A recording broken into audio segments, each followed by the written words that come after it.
So the opportunities to be able to work with some of our co-venture partners. Blackbird Global is a nonprofit organization that is focused with a healthcare environment. And they're also opened up areas in Africa because of their connections, and they want to bring over to Latin America.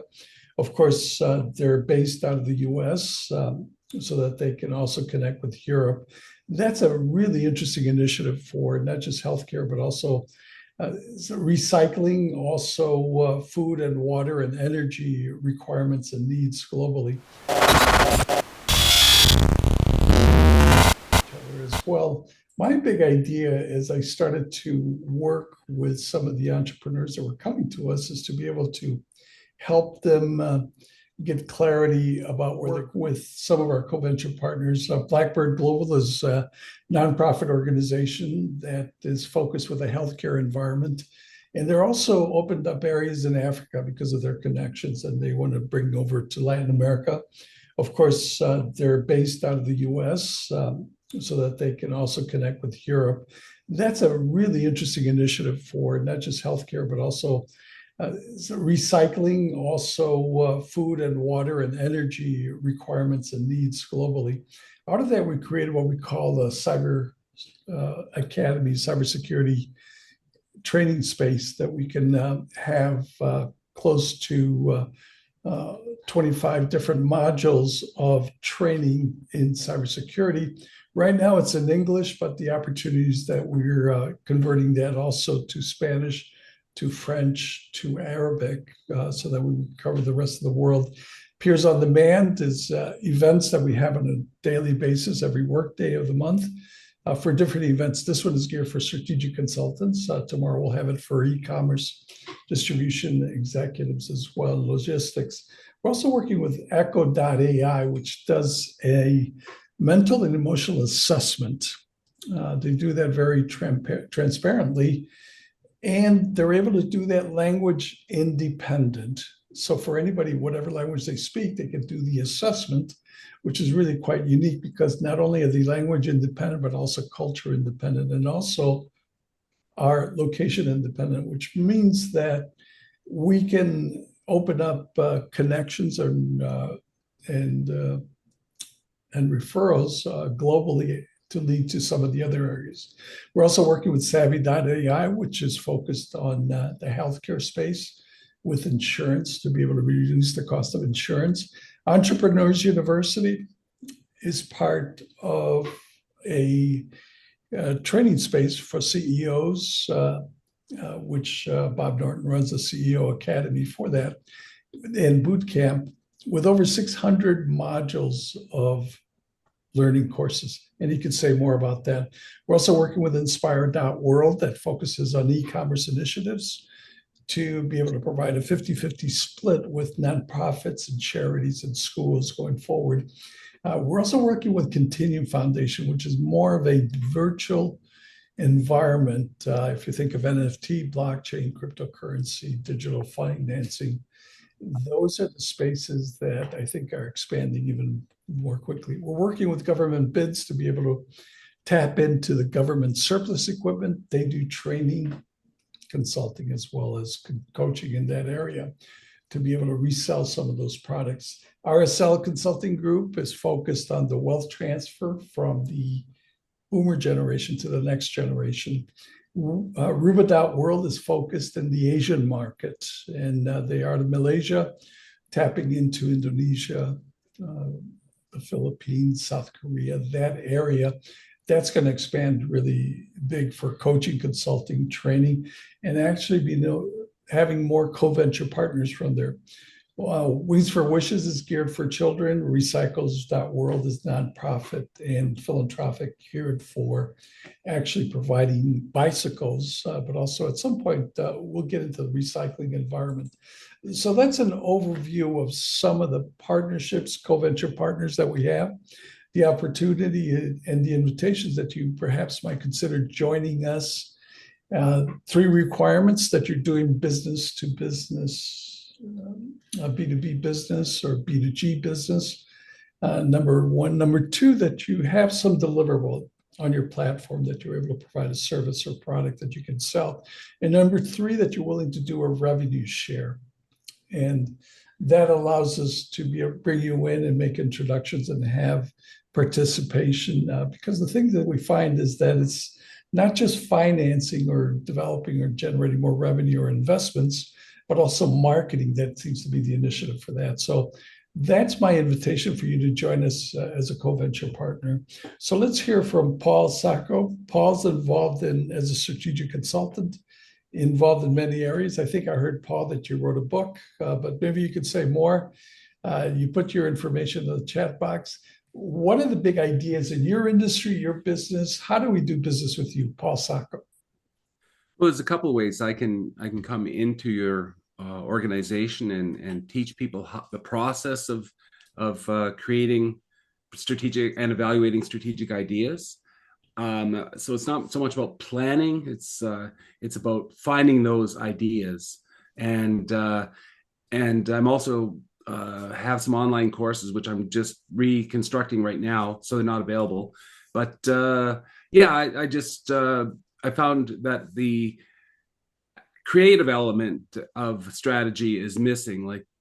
So people tend to want to they have this managerial risk mindset where they view their job as minimizing risk, which is kind of the opposite of entrepreneurial mindset risk. And in the middle, you have a strategic mindset where you have to be willing to take a certain amount of moderate risk in order to be truly strategic. And so that's what I try to help people understand, and how to create those ideas. People aren't very good at creating ideas. It's very much related to personality type. I'm also an MBTI consultant, and so that's basically how you can engage with me. Yeah, through either I come to you or you take my online courses. Well, we certainly want to tap into that, however you show up. So I'm curious if you might share in the environment that we are, the business world. Let's start with just the US. What are the big ideas in terms of strategies or ideas that you have a sense are going to be predominant? Obviously, AI is one of those, robotics, fusion technology, genetics. There's all kinds of things. Is there a particular area that intrigues you, or perhaps would be very dominant? I'm Well, very intrigued about artificial intelligence, and I'm always skeptical at the same time because just AI for the sake of AI isn't necessarily strategic. Just like in starting up a customer loyalty program is not necessarily going to be strategic either. There's certain it's how are you applying that, and how are you increasing revenue, and how is that how you're applying AI or whatever, and is it strategic? And I have a 7 criteria, which I probably can't remember off the top of my head right now, but to determine if an idea is strategic. And one of them is scale, for example. One of them is risk. Obviously that has to meet your cost of capital, and so I'm just always skeptical. Electric vehicles, yeah, they might be the future, but as companies like GM are finding out, it's not necessarily we're just going to go all in and be electric in a few years. And so that was to declare that was a poor strategic decision in my mind, and it's kind of put them behind companies that the Japanese, it's always said, aren't very strategic, but Toyota's really kind of captured that strategically captured the automobile market by investing more in hybrids, and now you have to get on a waiting list to get a Highlander or a RAV4, and it's now the other companies are trying to catch up, and they're kind of scaling back on their electric vehicle plans. So just so yeah, I don't really believe in, it's great to have strategic ideas and trends out there, but I'm not sure that everybody benefits from the trends. So I'm always skeptical. Like show me the money. Where is the money in this idea? Um, for example, AI, like all the rise in the AI chip sales, and Nvidia is doing great, and that, but why aren't we seeing a return on investment with other companies? How are people making money off this stuff? You might have to do something. It might be something, certain things you have to do, for such as loyalty programs. There's no doubt about that. Sometimes you just have to keep up with the Joneses, but you're not going to be better than the Joneses by doing the same thing. Yeah, I fully understand. That's what I heard, that OpenAI and some of those are investing billions with a B, but they're only making millions with an M. And that's only Exactly. one, two, or Yeah. 3 million where they invest 2 or 3 billion. Let me open it up to see if Bob or Ellie or Lewis have any questions, comments, thoughts, feedback for Paul. Anybody? This is Yeah, I'll Al. make I a think I'll make a comment, Paul. I have created a strategic planning kit, and that is one of the six main systems we teach. And my brain has been neuroplasticized for strategic planning for about 30 years now, since the 1980s when I was first, on a board and started founding companies. And I agree with you that there's probably no university out there that's teaching that well. Of course, Michael Porter put a big stake in the ground, and one of the things we teach at our CEO boot camp is competitive landscape mapping, the tools he mentioned to, put on paper and visualize not only the five forces that he talks about in a marketplace, but the more complex part.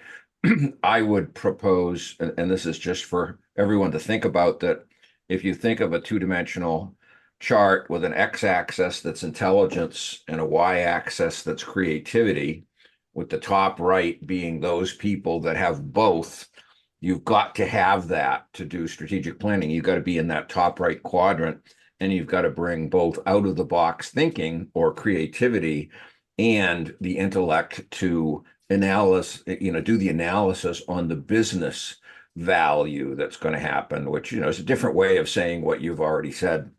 Um, but yeah, we have a complex process, and we will also facilitate, where our main focus is selling a 1-year program to create a high performance culture. And the strategic planning teach to fish approach is what we do. That's our system one, to make sure that a company has a scalable business venture. And sometimes that's taking one product and putting it in a series of niches, of what we call a portfolio of niches strategy, or obviously growing into larger markets, verticals, and horizontals over time. But that's the last thing a startup wants to do, because, VCs will call that boiling the ocean. Probably the largest market you should go after is a $100 or $200 million market as a startup, because, Google can drop $1 billion on marketing and sales, and not even miss it from its bank account, and give up on it, as it has on many of its ventures that don't take off at the rate that is going to move the needle for them, which is, 10 times what we need to build a successful company. Yeah, well said about that, Bob. I want to welcome Michael Clapper has joined us. We're talking to Paul Sacco. Ellie, you had some comments or thoughts. Do you want to go ahead and ask your question? I didn't have a question per se. I worked in the auto industry for a quick minute or from a risk management perspective. Mm-hmm. The quick minute being 3 years with BMW manufacturing. And I had some conversations early on, about the challenges and the risk associated with the electric vehicles. And I think at the end of the day, the gentleman that spoke before is right. Toyota takes like a slow and steady approach or continuous improvement, and continuous improvement allows you to observe the possibility of things not going the way that you intended for them to go. And I think the biggest risk in any corporation that I've worked for and that I've observed is arrogance. And oftentimes we think that things are going to happen in the world the way they happen in our head without actually testing that theory in a small way, and then or we test it in the way that yields the results that we expect it to yield, because we're really managing the risk of our ego and not, actual risk of success or evolution. And so I think what's happening in that industry is much of that, but also the lack of consideration for the end user. And so we have to realize that if you're going to scale, you're not just selling to auto enthusiasts, you're not just selling to technology enthusiasts, you're not just selling to, the top 10% of the wealth experience in this country, because if you were doing that, you wouldn't make any money, right? Exactly. It wouldn't be worth the investment. You're selling to regular people. And if you're not a regular person, if you don't know regular people, and if you haven't, listened, gone on a listening tour to understand the potential hiccups in the experience, then you haven't properly managed the risk. And of course, when I say that out loud, all of the engineers and all of the people, want to pump their chest out and, beat their chest and say, oh, the regular people will follow the rich people. Well, they may follow them from a purchase, but from an experience perspective, their voices are louder. And when they have bad experience, they're going to be really, really, really loud about it. And their voices are more valued in the marketplace as it relates to the experience, because they don't have time and money to waste. And I think that was a big missing piece in the strategy. Risk management is not just about throwing insurance at a problem or, doing a little bit of marketing research. It's more than that. It's about, really understanding the objectives and the goals and all of the things that can be a hiccup or hindrance to you achieving those objectives and goals. And so anyway, I'm a passionate global risk management and insurance professional, and I've been in rooms and I've had conversations, and oftentimes um, people view risk managers as the hindrance to creativity. But as someone who is creative and an avid supporter of all creativity and arts, I'll say that that's not the case. It's not a hindrance to creativity. It's a tempering of understanding so that you don't Absolutely. run full speed ahead into a brick wall. Yeah. So I think there's kind of a it's and that's what makes strategy so difficult, right? You have to create ideas, but you have to be able to demonstrate that people want the ideas, that it's going to generate revenue, it's going to generate cash flow, and that's what makes it difficult. And but and I think you were alluding a little bit about understanding the customer, and I think that's where you need to start. And I think of Starbucks and their CEO and their declining sales, the CEO that just departed, and you know he talked about doing all these things, and it was just more drive-throughs, more food, more of the same, and more of what this company, this our competitors are doing, this, that, or the other. So we need to do that. And it's like, what he really needs to do is go and look at reviews of Starbucks, and I can tell you like 6 reasons why people aren't going to Starbucks. It's that easy. Fix those problems. Create ideas to solve those, to fix those problems that people have with Starbucks, and you'll maybe turn that around. Well, that's a good direction. Thanks for that, Paul. Well, let's hear more from you, Lawanda. It's L. Mitchell. I think you said you started in the automotive industry. Now you're in insurance, and now you're also in the global risk environment. Maybe you could No, share no, no, what. no.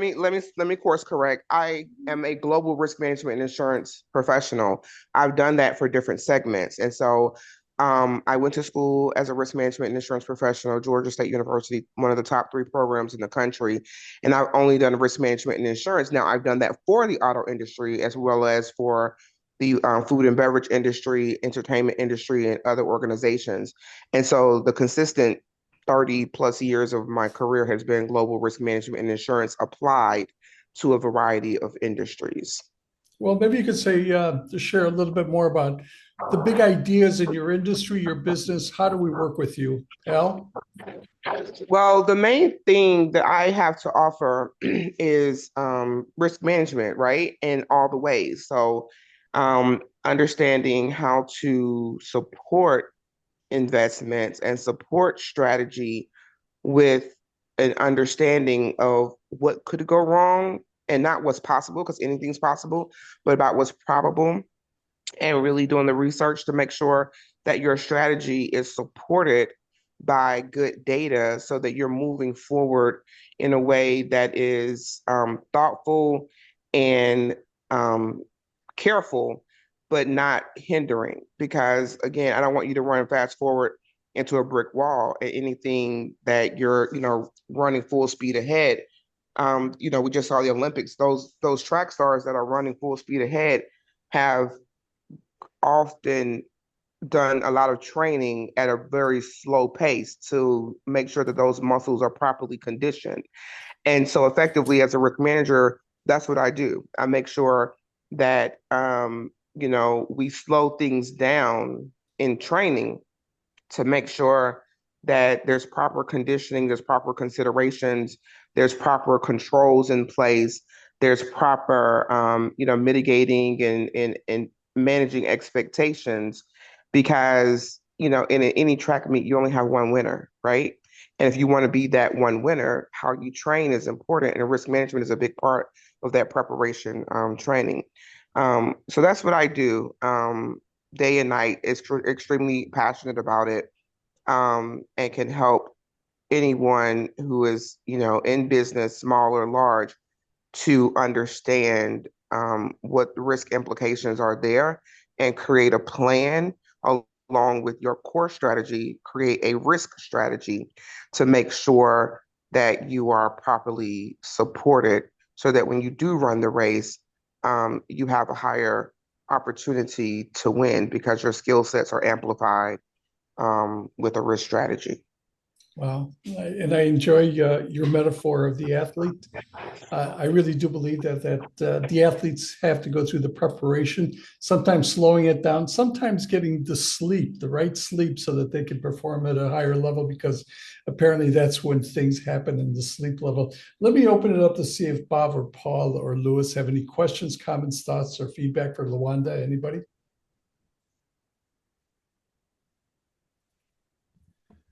Luanda, it's Paul here, and I was just wondering, how do you, what process do you use for sort of, you can qualify strategic risks, but how do you assess the probability and the consequences in a quantitative way? Thank you for that question. And so risk management discipline has a process of navigating, what the risk management strategy process is. So, identifying the risk, analyzing the risk, and, so forth and so on. How do you quantify it is through past history. So there's a group of folks called actuaries, and then there are analysts as well that look at past experiences from similar industries. And so the best way to learn it's from other people's mistakes, right? Not your own. And so you go through the industry and you look at the losses that have happened in the past, and you look at the evaluations, the way that underwriters in the insurance industry do that, and pull all that information together. And then you stratify the information. And for emergent risk or new risk, where you don't have something one to one, then you connect to something that has similar potential, right? So, for example, in the cannabis industry, that was something new. We hadn't insured it before. I mean, cannabis has been around for a long time, but it was illegal, so there was no insurance available for it, right? And Right. so the exercise was, okay, when we break this down scientifically, what does it mimic as it relates to some of the challenges of vegetative um, problems, environmental problems? And interestingly, the sweet potato Oh was my the God. thing that it was the most parallel to.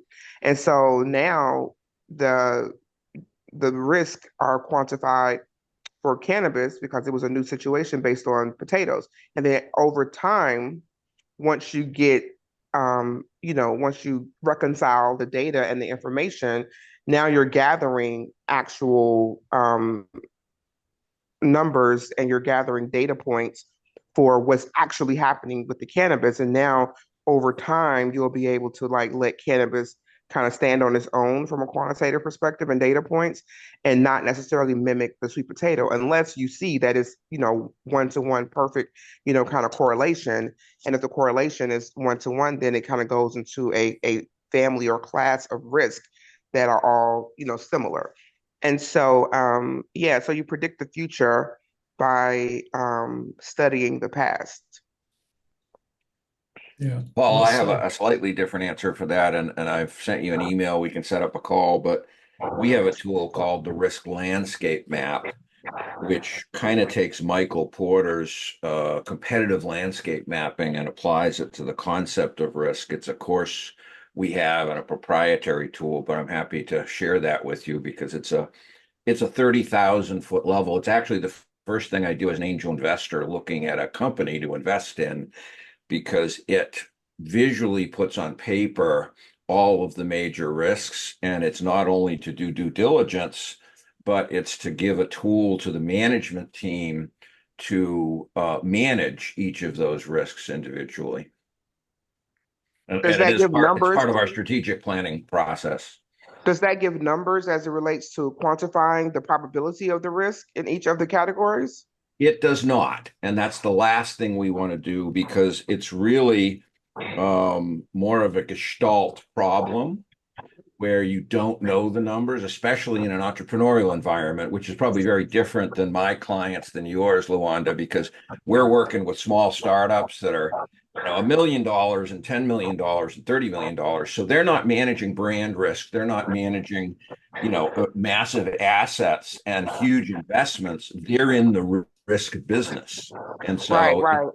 yeah, so it's So much I more understand. of a street fighting tool for startups than for the kind of client you work with, where quantification is desired.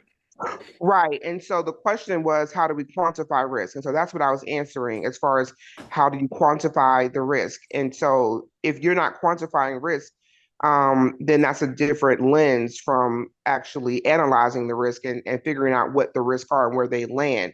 Yeah, For me, absolutely. Yeah, yeah, with I would say companies, that's impossible in our world. okay, I would beg to differ. It's not impossible because everything under the sun has been done in one way or another, and there's risk tools and there's data available. It's just a matter of understanding where the data is, what questions to ask, and who to ask the questions to. And so I have small companies that I work with as well, and I help them understand their probabilities for losses. And so that they can be mindful and put the right controls in place up front so that they don't find themselves in a situation where they're not resilient. Because for me, what I offer to companies, big and small, the return on investment is resilient. I'm looking for you to have a resilient business because even if your idea or your strategy doesn't work, you can pivot or you can bounce back or you can have the financial underwriting so that you don't just completely wipe out and go belly up. And so, as a 30+ year risk practitioner with the background in education and working for multinational companies, I promise you, we work with small companies as well. Coke doesn't work by itself. It has tens of thousands of small companies that connect through the enterprise with it, and we had to educate them and help them understand risk so that they are not having a footprint in the organization that creates bigger problems for the bigger organization. So we can talk offline about it, but I Yeah, would love I'd to be see your happy to show tool. you this. It would probably be very simple or simplistic for you, but is appropriate for the startup world. I would push back on one thing you said, that it's quantifiable because everything that's happened under the sun has been done before. And that's absolutely not true for my clients because the number one thing they're trying to do is be 100% differentiated with no competitors. And so, by definition, if you're a disruptive startup, what you're trying to do has never been done before. Sure, there are analogies and there are things adjacent to the space, and there are ways to look at that. And when you said quantitative, I heard dollars, and I might be reading into it something I shouldn't be, because I hear you coming from a risk management financial perspective. But we Right. do assign probabilities, but when it comes down to it, that's just a best guess and a judgment. There's no I think quantitative backup of that. I think that Right. the problem with disruptive startups and trying to assess risk is that you quickly talk yourself out of investing in it. Yeah, there is no startup in the world that has big upside that doesn't have risk. Risk and upside or ROI rate are different sides of the same coin. Yeah, I hear what you're saying. I just, again, as an innovative person that's creative and understand, just the discipline of risk, quantitative is not just about financial, it's also about probability of losses and getting in front of those things to put the controls in place. So I would love to look at your tool and get an understanding of how um, Yeah, you it's a assess. 30,000 foot level tool. I taught it at the Babson MBA entrepreneurship course back in the 1990s when I invented it. I And think is your Luanda, okay? I think Luanda, when it comes to entrepreneurs, they they do tend. I think they could do a better job in being proactively identifying risks and mitigating them. But disruptive entrepreneurs, the other challenge is that disruptive entrepreneurs don't tend to be planners. They take problems as they occur rather than try to head them off. They're it's just that personality type. Look at Elon Musk starting up his production line for the Model 3, I think it was. And, it was just solving one problems as they occurred in the startup. And then it wasn't until his robotic assembly line failed that they abandoned it, that he abandoned it and went to more conventional assembly, right? And Right. so Yeah. Because he ran yeah, full speed into a brick wall and spent a whole lot of money and time and energy, and then he learned from that. But then what he learned was basically what other organizations had already learned to try to tell him that exactly. he wouldn't listen to to begin with. And so Yes. that speaks to my point. Like if you Yes. look at the past and you get lessons from that, then you can apply it to your innovation and move forward in a way that is thoughtful and strategic and long-term successful, which is why Toyota is in the position that they have a waiting list. And Elon Musk has parking lots full of cars all around the country that won't sell or move. Mm. Well, let's hear from Bob Absolutely. Norton. He's has a history of starting 6 businesses. Currently has 2 businesses. He has a CEO boot camp. He's one of our co-venture partners. He has 600 training videos online. Maybe Bob, you could say a little bit better. What are the big ideas in your industry, your business? How do we work with you, Bob Norton? Well, we're looking for partners to build a network for airtight management. We expect to become the gold standard of leadership operating systems for growth companies, which is a space we're creating with no competitors. And as I said earlier, we recommend no startup during its launch should have any direct competitors. Even if you're narrowing down to a niche market that makes that more possible and more likely to be sustainable as well. So our big idea is that there is no standard for leadership operating systems. And I've spent a decade building that, or I could argue 30 years, my entire career as a CEO building that by curating all the best principles of management science and leadership. I co-wrote a book with Dr. Warren Venus, the father of leadership, on how leadership is different in smaller companies than larger companies, writing a couple chapters in I think it was the last book he published before passing away in, I think, 2012 it was. But we're trying to standardize the cadence and structure of management. Jim Collins, author of Good to Great, says it takes 8 to 10 years for the average company he studied to figure out its internal systems to scale. And our value proposition is we'll drop that down to 1 year for all of our clients because we're dropping in pre-built systems that have all the cadence and discipline needed in the management and leadership at the top level, which of course can dribble down by example and by training. And we bring a complete platform to train managers in these entrepreneurial rapid growth companies, because contrary to popular belief, the managers are the limit on growth in companies. And there's lots of research that backs this up. Most people think it's sales or marketing or something, but it's actually managers, because managers solve all the problems, whether they're sales, marketing, finance, product development, operations, innovation, human resources, risk management. It's growing your managers internally that allows you to scale at 50 to 100%, which will 32x to 64x the size of your business over a 5 to 6 year period. Yeah, I've heard it say that's the point of execution where you get all the creativity or innovation coming in. Let me open it up to see if Paul or Louis or LaWanda have any questions, comments, thoughts, feedback for Bob. Anybody? So, Bob, in your go ahead, I just Paul. want to say that I appreciate the email that you sent me. I haven't had a look at it, Bob, but thank you very much. Yeah, the short video there that explains our framework, and you might want to look at our partner tab, because we're recruiting people to help our clients both as independent consultants and specialties, and to become separate certified airtight management consultants using our complete platform and ecosystem. Good, thanks for that, Paul and Bob. Let's hear from Louis Vargas. Louis started a company and sold it to Oracle. When you say Oracle, my ears perked up. And you've also taught at USC, and you're focusing on scaling small businesses. There's a lot to unpack there.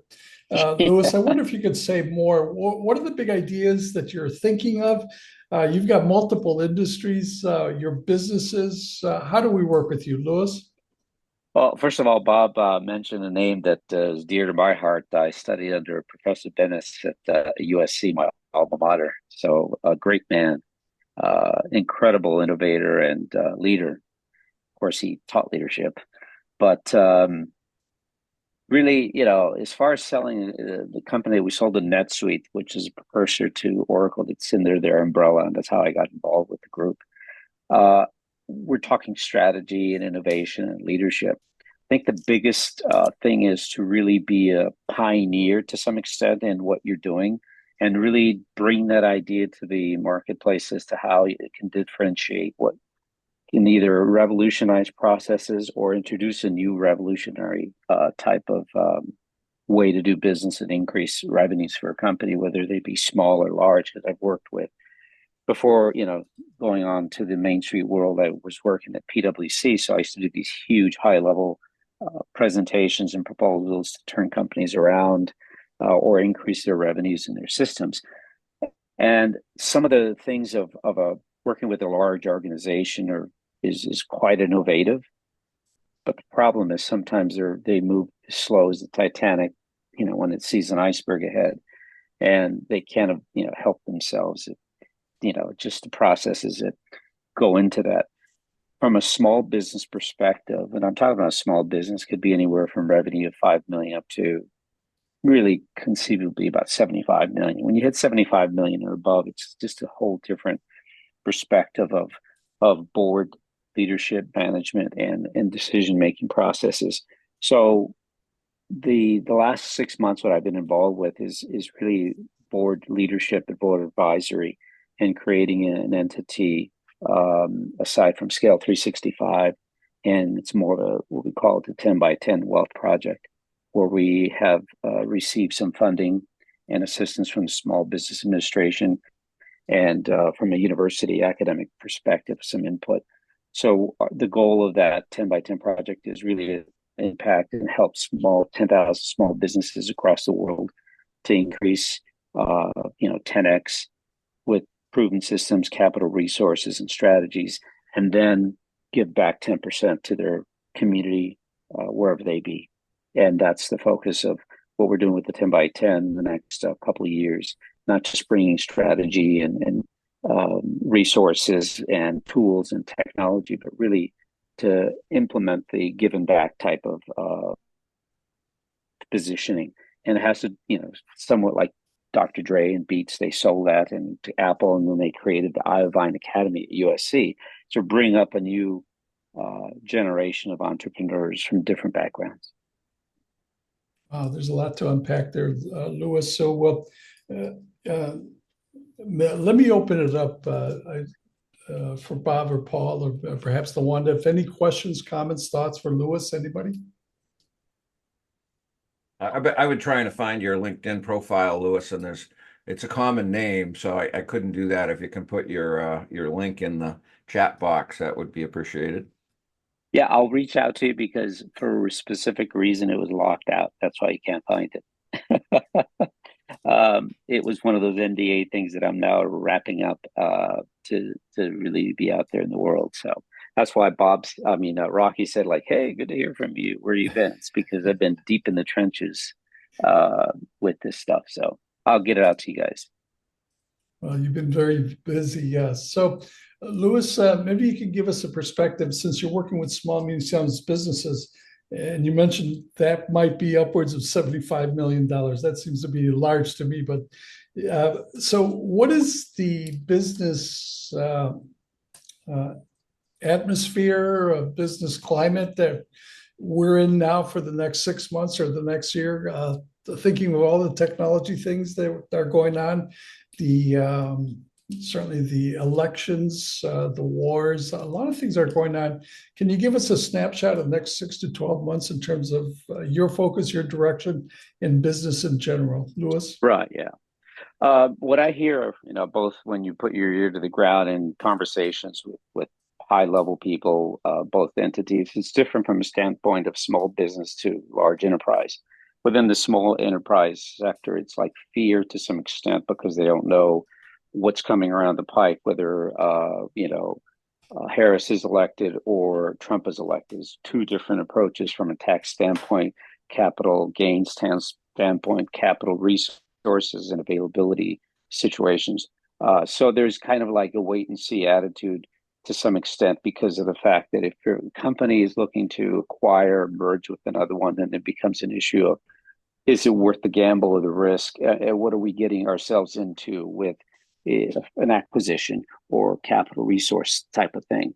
So what I'm saying is, let's kind of keep what we have going on, what's working within our company or within our organization, keep it up, continue to generate revenue, and let's see what is going to happen come election time in November, because it's two different approaches. And I've seen this in 25, 30 years of being in business and the consulting side and building businesses. Yes, the political landscapes do impact, no question about it, not just here in the US, but globally.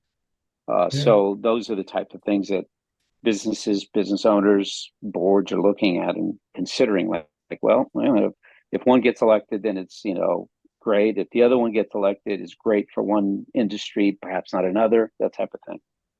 Yeah, I'm getting the pulse from investors that they're holding off until 2025 to see where they want to put their money and direction. That's what we're doing, because we have a fund that we have got 755 approximately million under assets under management. So, that's kind of like, just wait and see, because it's not just, do you have money available or is there great technology or a potential company? It's like, what is the tea leaves reading in terms of the money, the ROI on it and the regulation type of potential issues that may come down the pike. And that includes technology as well, of course. Yeah, absolutely. Well, I certainly want to thank you for joining, Louis, and sharing that with us, and for everybody else as well. My invitation is that you consider joining us at peersondemand.com and be able to participate with other leaders. Also, perhaps consider being a co-venture partner. The invitations that if you have a business-to-business attitude or government, if you have some deliverable that can be bought or sold, and also that you're willing to do a revenue share. I'd love to be able to talk to you. My intention is also to have a space for strategic consultants every month. Certainly, you don't have to wait a month. You can join us before then. So with that, I want to thank you for joining. Join us again when your time permits. Have a good day.